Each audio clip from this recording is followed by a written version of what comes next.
मैंने उसके बढ़ते हुए सस्पेंस को देखते हुए सब बता दिया।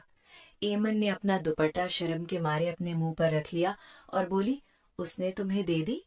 मैं बोला, जी हाँ, कैसे मना करती। उसके देवर के साथ उसे पकड़ा था, मैंने थोड़ा ब्लैकमेल किया तो मान गई। एमन, तो वो अपने देवर के साथ थी अपने खेतों में? मैं बोला, जी, वो अपने देवर को झोपड़ी में मिलने वाली थी कि मैं पहुंच गया। पहले तो साहिर ने बहुत बातें की, मगर मैंने कहा कि मैं तुम्हारे कारनामे तुम्हारे घर में जाकर बताऊंगा, जिस पर वो मान गई। एक लड़की भला ऐसे क्यों करती है?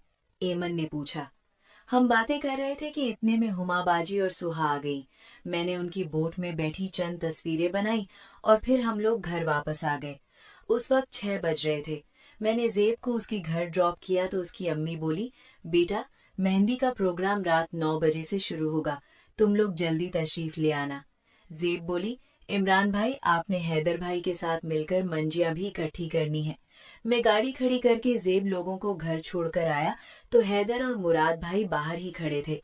क्योंकि घर में 2-2 शादियां थी, इसलिए गली में टेंट लगाया हुआ था।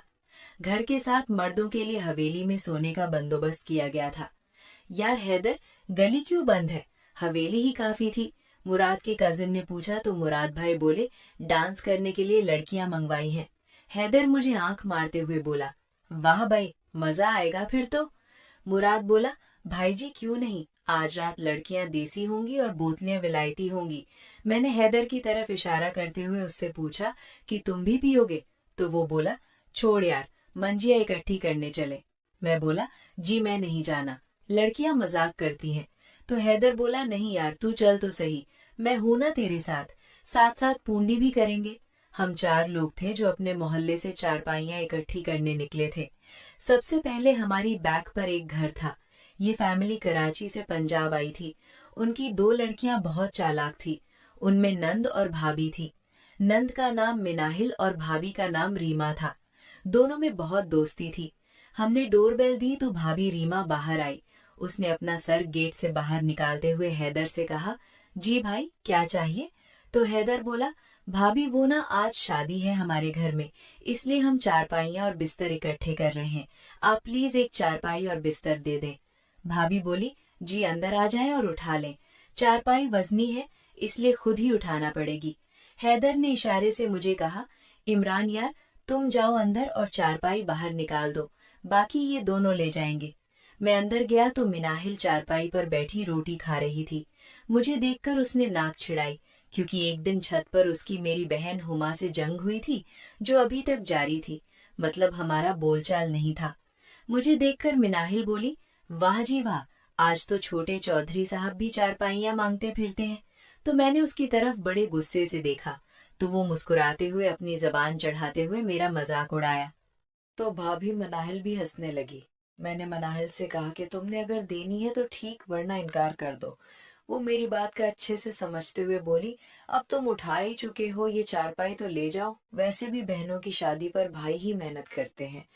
मैंने उसे एक बार फिर खरी खरी सुनाते हुए कहा कि बहनें नेक हो तो शादी भी जल्द हो जाती है, और तुम जैसी हो तो 100-100 मिन्नत मांगनी पड़ती है। वो बड़बड़ाई और हम चारपाई लेकर बाहर निकल आए।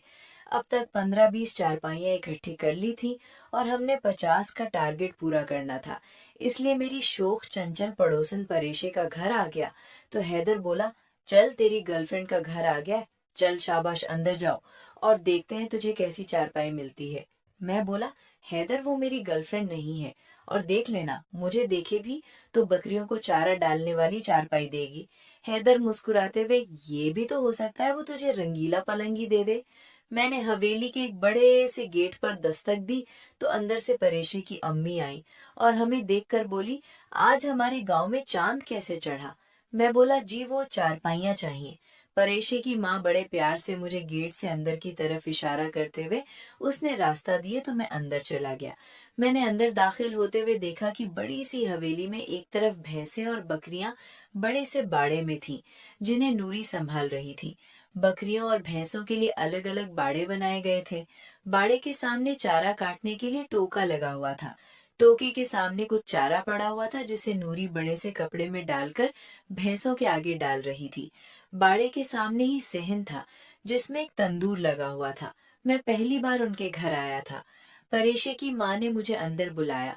शायद मैं जुर्रत ना करता परेशे के घर जाने की। परेशे तंदूर पर रोटियां लगा रही थी। उसने पीली सी कुर्ती सफेद शलवार के साथ पहन रखी थी। दुपट्टा उसने अपने सर पर बांध रखा था। छोटी सी कटोरी में पानी डाल रखा था। वो तंदूर पर रोटी लगाने लगी तो मुझे खूबसूरत नजर मिला। मुझे अपनी तरफ घूरते देखकर उसने मुझे थोड़ा सा घूरा तो मैंने मुस्कुरा दिया। अपनी बेटी की नजरों में हंसी और शरारत देखकर परेशे की माँ कभी मुझे देखती तो कभी परेशे को। खैर इसी असना में जमाली अंकल एक देसी बान वाली चारपाई पर बैठे रोटी खा रहे थे। उन्होंने कहा, कौन आया है? परेशे की माँ मेरी तरफ देखकर बोली, जी वो ना इमरान आया है। कहता है शाह लोगों की हवेली में मेहंदी है, मेहमान ज्यादा हैं तो ये लोग चारपाइयां इकट्ठी कर रहे हैं। इमरान का नाम सुनकर परेशे रोटी छाबे में रखते हुए बोली, व्याह किसे दा ते चाह इनू चढ़िया होया मुंजियां इकट्ठी करन दा। उसने जल भून कर कहा। तो मैं बोला, ऐसी बात नहीं है परेशे जी, वो मेरे दोस्त की बहन है इसलिए शादी के कामों में उनका हाथ बटाना मेरा फर्ज है। परेशे बड़बड़ाती हुई बोली, ये फर्ज तुझे लड़कियों की शादी पर ही याद आते हैं या वैसे भी? वो सरगोशी करते हुए बोली, सीधी तरह बोल कि आज मेहंदी पर तुम लड़कियों को छेड़ोगे। मैं मुस्कुरा दिया और चचा जमाली की तरफ बढ़ गया। मैंने जमाली अंकल से हाथ मिलाया तो उन्होंने खाना खाते हुए मुझे बैठने का इशारा किया। मैं बोला, नहीं चाचा, बाहर मेरे दोस्त खड़े हैं, देर हो रही है। तो वो नवाला लेते हुए बोले, पुत्र रोटी का टाइम है, रोटी तो खा कर जाओ। मुझे भूख तो लगी थी मगर मैं खाना नहीं चाहता था। मैंने कहा, नहीं बस खाएं आप। परीशे रोटी लगाते हुए बोली, अब्बा जाने दो बेचारे को, आज इसने चिकन खाना है। उसके चेहरे पर बला की मुस्कान थी। मैं नर्वस होते हुए उसे देखने लगा और सोचने लगा कि एमन सच कहती है। ये लड़की अगर काबू ना की तो ये मेरा जीना मुहाल कर देगी, क्योंकि न जाने क्यों उसे मुझे देखते ही शरारत सूझती और वो फैसलाबादियों की तरह मुझे जुगते मारने लगती। मुझे नर्वस होता हुआ देखकर परीशे की माँ बोली, ना परेशान कर, घर आए मेहमान से ऐसे बात नहीं करते। तो वो बोली, घर आए मेहमान की मिन्नत समाजत करके नहीं खिलाया जाता, बल्कि अगला बंदा खुश होके खाए तो ठीक, वरना जाने देते हैं मासी। इसकी पैदाइश पर पता नहीं आपने क्या खाया था, कसम से मेरे साथ इतना लड़ती है, जहां मुझे देख लेती है मेरे पीछे पड़ जाती है और मुझे फिर रोने वाला करके छोड़ती है। तो परीशे की माँ बोली, पुत्र इसकी तो आदत है, बस काम ज्यादा है इसलिए चिड़चिड़ी सी हो गई है। तू रोटी खा, मैं लेके आती हूँ। देख परीशे ने करेले भर के पकाए हैं। मासी के फोर्स करने पर मैं मंजी पर बैठ गया जहाँ जमाली अंकल बैठे थे। अब वो भैंसों का दूध निकालने गए थे। मैंने हैदर से मैसेज में बोल दिया कि मुझे देर हो जाएगी, तुम चले जाओ। मैं जैसे ही चारपाई पर टांगे इकट्ठी करके बैठा है तो परीशे दो तंदूरी रोटियां छाबे में रखी जिस पर देसी घी लगा हुआ था। उसने एक छोटी सी बर्तन में करेले रखे और इशारे से बोली, पहले हाथ धो लो। तो मैं बोला, हाथ तो साफ हैं, मगर उसने सिल्वर के डोल में नलके से पानी लिया और मेरे हाथ धुलाने लगी। मैंने उसका शुक्रिया अदा किया तो वो पानी लेने चली गई। मुझे उस वक्त शदीद हैरत हुई जब वो बिजली पर चलने वाले कूलर से ठंडा पानी भरने लगी। मैं बोला, मासी आपके घर में फ्रिज नहीं है? तो वो बड़े उदास लहजे में बोली, बेटा फ्रिज कहाँ से आएगी? मैं बोला, वो क्यों मासी? मैंने पहला निवाला लिया और सामने बैठी मासी बिल्कीस बोली, जब से हमने कामी का इलाज करवाया है तब से इसके मामू का बेटा फरहान हमें बहुत तंग करता है। मैं मासी बिल्कीस को अफसुर्दा देखकर बोला, वो क्यों तंग करता है? मामू तो आपसे बहुत मुखलिस थे, फिर ये सब क्यों?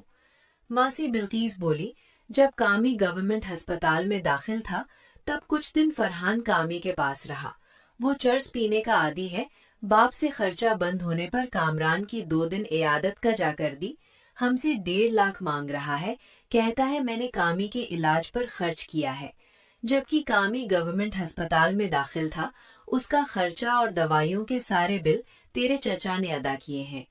बिल्कीस मासी एक एक करके मुझे फरहान की बातें बता रही थी, जबकि परीशे अपनी माँ को रोकती रही। मैं बोला, मासी तो तुम लोगों ने हमें बताया होता, इसकी क्या मजाल है कि वो आप पर रौब डाले? तो मासी बोली, अब तो इसने हद कर दी है। वो कहता है या हमें पैसे दो या फिर परीशे का रिश्ता दे दो। मैं बोला, मासी आप अपने भाई से बात क्यों नहीं करती? तो मासी बोली वो भी यही चाहता है कि इसका नशई लड़का हमारी परीशे से शादी कर ले। मैं बोला तो परीशे इस मामले में क्या कहती है? परीशे बोली मैं तो कहती हूँ माँ तो मेरा गला दबा दो, ना रहेगा बांस ना रहेगी बांसुरी। मैं परीशे के शिकस्ता लहजे को देखकर बहुत मायूस हुआ। मैं बोला अब जब वो गांव आएगा तो मुझे लाजमी बताना मासी, आज से तुम लोग अकेले नहीं हो, मैं तुम लोगों के साथ हूँ।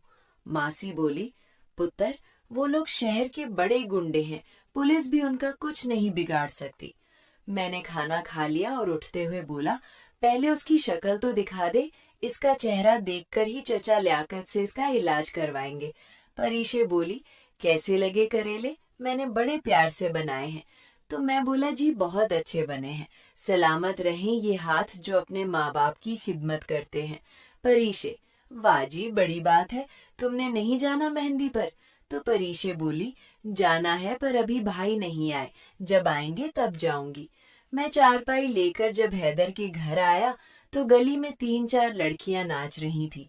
मुराद भाई और हैदर भाई स्टेज पर बैठे हुए थे। मैं गाने में मगन स्टेज पर उनके साथ बैठ गया। तब हैदर बोला नवाबजादे ये लड़कियां कैसी लगी? मैंने कहा कमाल की चीज है। ये बात मुराद भाई ने सुन ली। वो बोले ले फिर बता किससे मिलना है? मैं बोला क्या ये मिलती भी है? तो वो बोला जी ये मिलती भी है।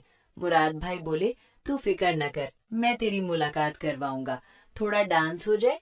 फिर तीनों लड़कियां यंग थी और उनकी नायिका थी जो थोड़ी पक्की उम्र की थी। वो हमारी तरफ देख रही थी। मेरा दिल एक पैंट शर्ट वाली लड़की पर आ गया, पर शर्म के मारे अपनी ख्वाहिशात को दबा गया। उस लड़की ने नथली